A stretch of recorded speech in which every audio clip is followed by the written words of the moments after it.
ভগবান শিবের পূজায় এই তিনটি কাজ অবশ্যই করুন। হিন্দু ধর্মে শিবাকে সংহার ও কল্যাণের দেবতা বলা হয়। তিনি অল্প উপাচারেই সন্তুষ্ট হন, কিন্তু ভক্তি ও শুদ্ধ মন থাকা সবচেয়ে জরুরি।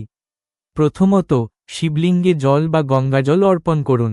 প্রতিদিন সকালে স্নান করে পরিষ্কার বস্ত্র পরিধান করে ও নমঃ শিবায় মন্ত্র জপ করতে করতে শিবলিঙ্গে জল ঢাললে মন শান্ত হয় এবং সংসারের দুঃখ কষ্ট দূর হয়। দ্বিতীয়ত, বেলপাতা অর্পণ করুন।